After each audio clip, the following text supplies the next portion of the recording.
Hello, my friends. Undeclared wars have become the normalized condition of American power. Tragically, the United States government now engages in preemptive war, what international law defines clearly as aggression with little to no resistance from the American public. Over time, Americans have become conditioned to accept the illegitimate use of force as routine state behavior. If a genuinely free society is ever to exist, the initiation of force by government must be confronted, understood, and rejected outright. History teaches us that there are moments when loving one's country requires resisting or even abolishing the government that claims to act in its name. Thomas Jefferson warned that government is best which governs least, and that it is dangerous to be right when the government is wrong. There are moments when it is better to perish fighting for freedom than to live quietly as a slave. I would argue that freedom's greatest hour of danger is now. The recent U.S. operation against Venezuela must be understood in that context. The legal framework invoked by Washington to justify its actions against Venezuela is entirely artificial. It was manufactured beginning in 2019, when the Trump administration initiated a covert regime change operation by recognizing a fictitious shadow government. That maneuver had no grounding in international law, Venezuelan constitutional law, or political reality. Its purpose was not democracy, legality, or human rights. It was asset seizure. Through this fabricated framework, the United States seized Venezuelan sovereign assets held abroad, including gold reserves and the country's most valuable foreign holding, Citgo Petroleum. Through an extraordinary act of legal thuggery, U.S. courts, collaborating with figures associated with the Juan Guaido project, stripped Venezuela of an asset worth well over $6 billion. This included refineries, pipelines, infrastructure, and a nationwide retail network inside the United States. The so-called interim government served as a laundering mechanism for outright theft. And now, in a grotesque culmination of that process, the hedge fund interests tied to major U.S.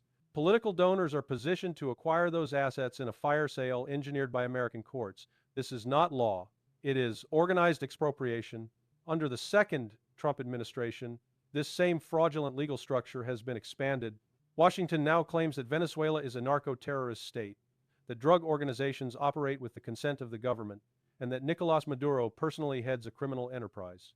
These claims are not supported by evidence, geography, or even U.S. government data. They exist solely to justify an arrest warrant, cross-border action, and the escalation of coercive force. What is crucial to understand is that all of this legal theater is entirely detached from reality inside Venezuela. Since his election following Hugo Chavez's death, Nicolas Maduro functioned as the legitimate head of state. He controlled the military, borders, ministries, diplomatic missions, and administrative apparatus of the country. No alternative authority exercised power inside Venezuela. No parallel state existed. The United States itself eventually abandoned the claim that Guaido was president, quietly admitting what had always been obvious. For an operation to occur on Venezuelan sovereign territory, serious questions must be asked. Either external force was applied in violation of international law, or internal vulnerabilities created by years of sanctions, sabotage, and pressure were exploited. That does not negate legitimacy. It exposes the cumulative damage inflicted by prolonged economic warfare. The interim leadership now in place emerged through constitutional mechanisms. The individual assuming executive authority had already consolidated substantial power over economic policy, the National Oil Company, and parliamentary coordination. This was not a revolutionary rupture. It was continuity under duress. Claims by U.S. officials that Venezuela is now controlled by Washington are fantasy. The political movement that governed under Chavez and Maduro remains intact. The state institutions remain staffed by the same actors.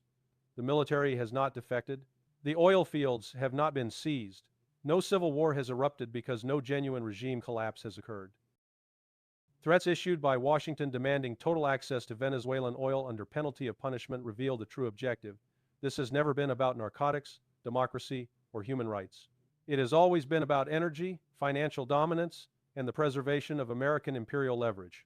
The United States is not prepared to wage the level of military escalation required to occupy Venezuelan oil infrastructure. That is why coercion has taken the form of sanctions, lawfare, asset seizure, and selective operations. Words are cheap. Control is not established through press conferences. Public reaction inside Venezuela further undermines Washington's narrative. Despite heavily manipulated social media imagery, large numbers of Venezuelans have mobilized demanding the return of their elected president. Meanwhile, Celebrations abroad, particularly in Miami and European capitals, are politically irrelevant. Those cheering from outside the country bear no consequences for what follows. From a legal standpoint, the notion that Venezuela is a major drug-producing state is demonstrably false. Cocaine production is concentrated elsewhere in the region. Even U.S. enforcement data previously acknowledged this reality. The indictment against Maduro relies on retroactive narrative construction, selective incidents, and jurisdictional sleight of hand. This legal strategy was not invented recently. It traces directly back to earlier U.S. interventions, including Panama. The same architects designed the same justification: criminalization of leadership, manufactured emergency, unilateral action, dates even align. This is doctrine, not coincidence. The deeper issue, however, is geopolitical.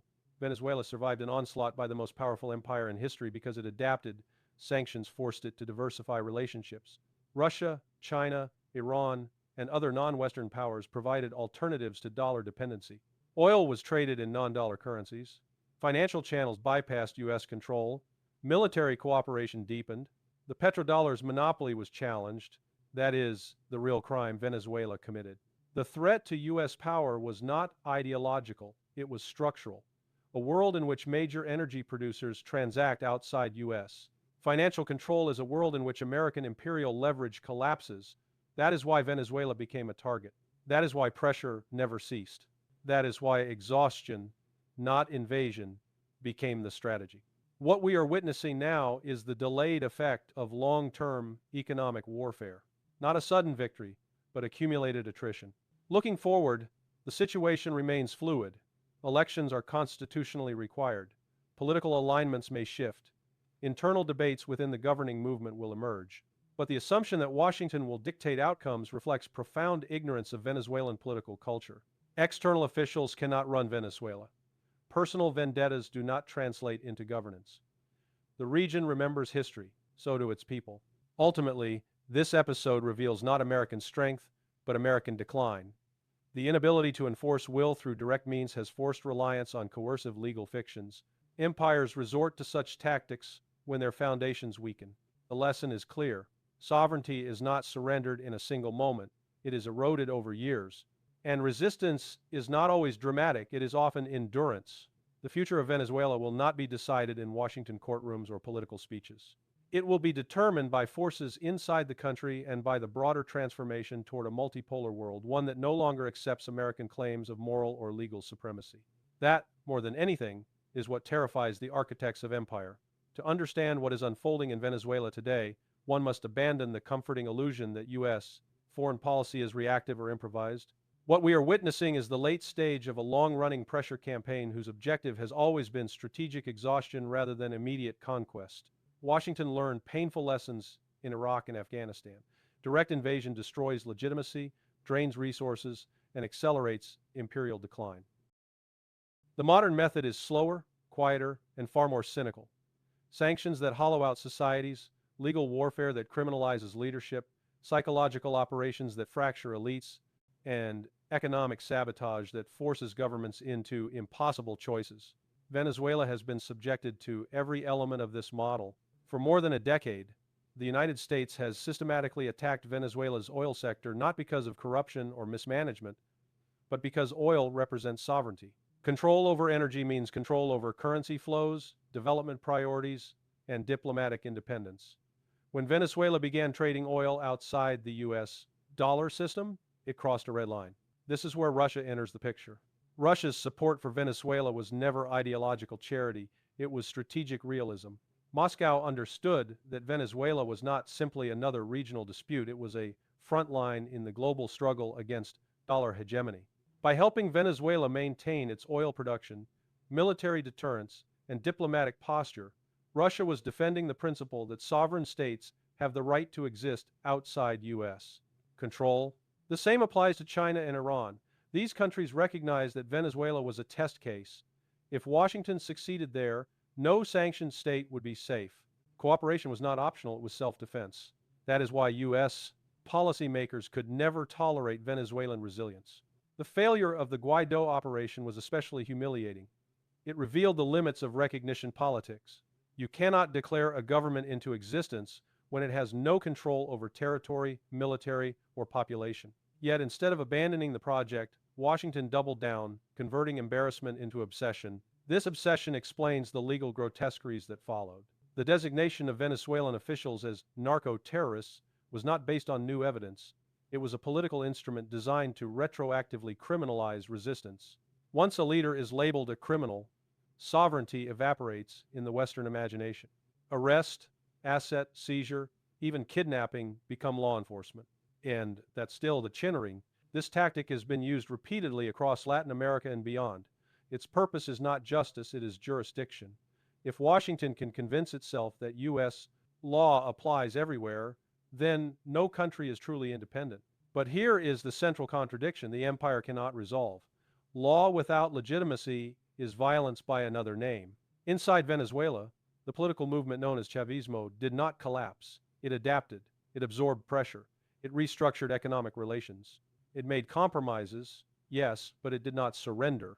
That is why claims of mission accomplished ring hollow. Regime change is not merely the removal of one individual. It requires the dismantling of an entire social, political, and military ecosystem. That has not occurred. What has occurred is something far more revealing, a moment of exposure. The United States has revealed that it no longer believes its own narratives. It does not even pretend that democracy is the goal. It speaks openly of resource access, punishment, and coercion.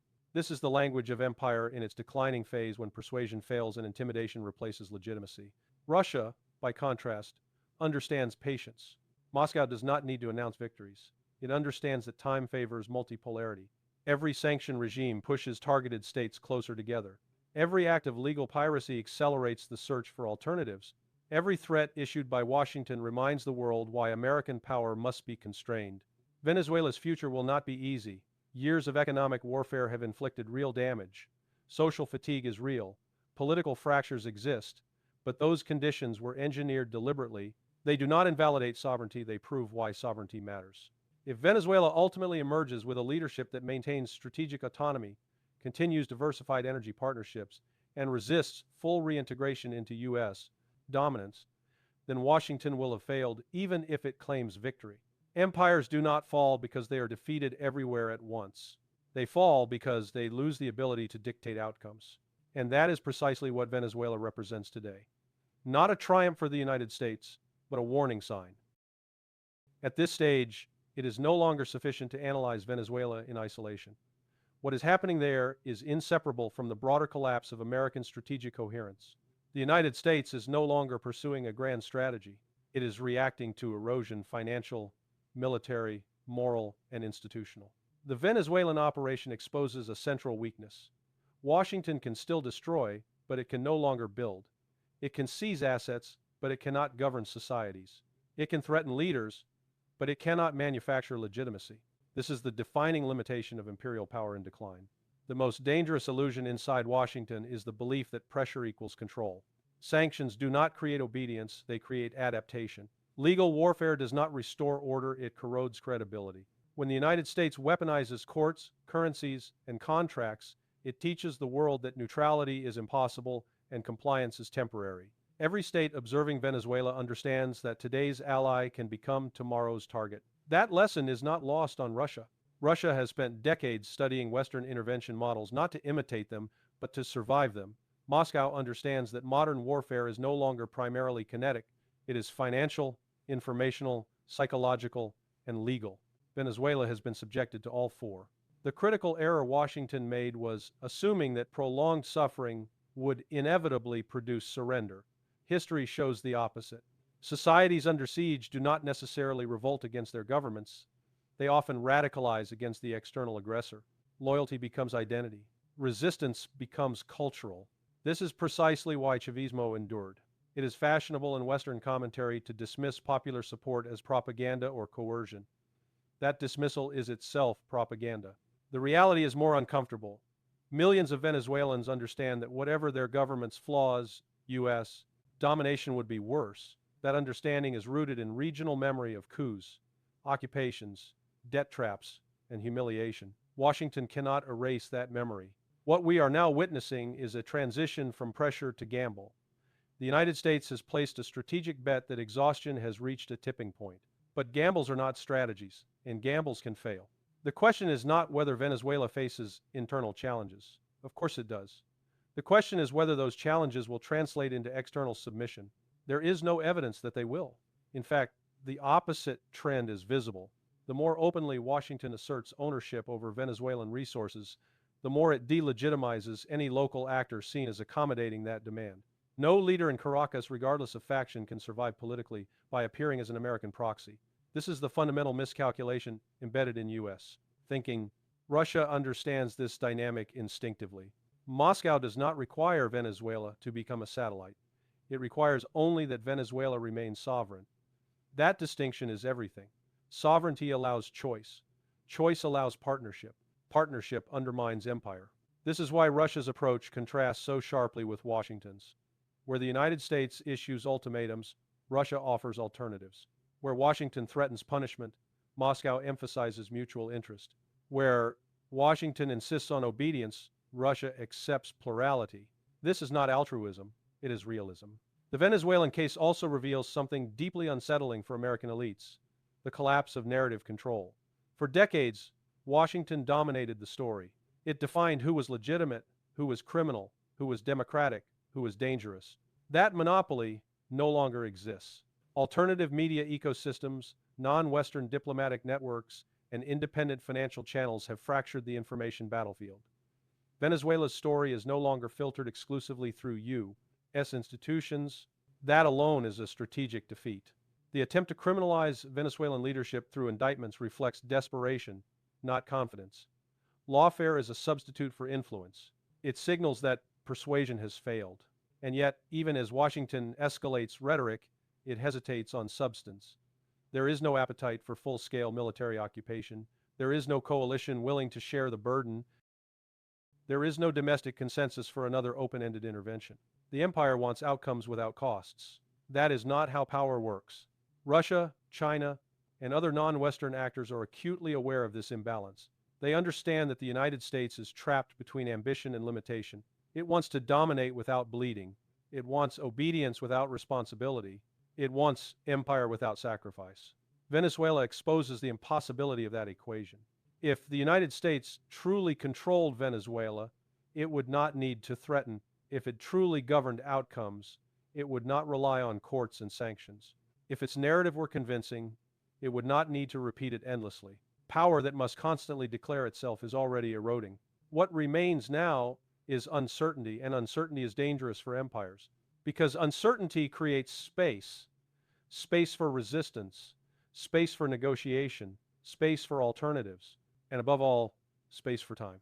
Time is the one variable Washington cannot control. Russia knows this. And Venezuela, battered but unbroken, remains one of the clearest demonstrations that endurance, not submission, is the ultimate strategic weapon. History does not announce turning points in advance. Empires rarely recognize the moment they begin to lose control.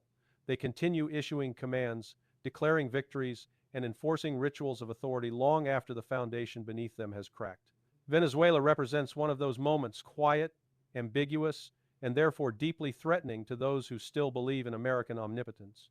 The United States did not win in Venezuela. It demonstrated that it can still apply pressure, still punish defiance, still disrupt societies. But coercion is not control, fear is not legitimacy, and destruction is not governance. What Washington achieved was exposure. It exposed the fact that its legal system has been weaponized beyond recognition. It exposed the hollowness of its claims to international order. It exposed the contradiction between its rhetoric of sovereignty and its practice of expropriation. Most of all, it exposed the limits of its power. The United States can no longer shape outcomes on its own terms. It can no longer assume compliance. It can no longer dictate reality by decree. That era is ending not with a dramatic collapse, but with a series of failed assumptions. Venezuela's endurance, however strained, matters precisely because it was never supposed to survive. It was meant to serve as a warning. Instead, it became a lesson. That lesson has been observed carefully in Moscow, Beijing, Tehran, and far beyond. It confirms what many already understood, that American power is reactive, not omniscient, brittle, not absolute, dangerous, but no longer decisive. Russia's role in this evolving landscape is often misunderstood in the West. Moscow is not attempting to replace Washington as a global enforcer. It is attempting to dismantle the enforcement system itself. Multipolarity is not about domination, it is about diffusion, about denying any single power the ability to weaponize finance, law, or force against the rest of the world. Venezuela aligns with that vision not because of ideology, but because of necessity. The age of unquestioned American intervention is over. What remains is a transition uneven, unstable, and at times violent. But transitions favor those who can endure pressure without surrendering agency. In that sense, Venezuela has already succeeded where many expected it to fail. The future will not be decided by indictments or threats. It will not be determined by asset seizures or diplomatic recognition rituals. It will be shaped by whether societies under pressure can preserve coherence long enough for the global balance to shift. Time is the decisive factor. Every year that Venezuela remains sovereign, however imperfectly, is a year that the myth of American inevitability weakens. Every partnership forged outside Washington's control is another crack in the unipolar order. Every refusal to submit forces the empire to reveal itself more openly, more brutally, and therefore more honestly. That honesty is fatal to empire. Empires survive on illusion, the illusion of legality, benevolence, and permanence.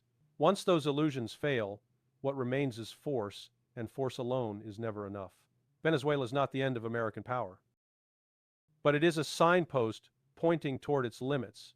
It shows that even under relentless pressure, alternatives can exist, that resistance does not require victory, only survival, and that the future belongs not to those who dominate, but to those who endure. That is the lesson Washington hoped to suppress. And that is precisely why it will be remembered.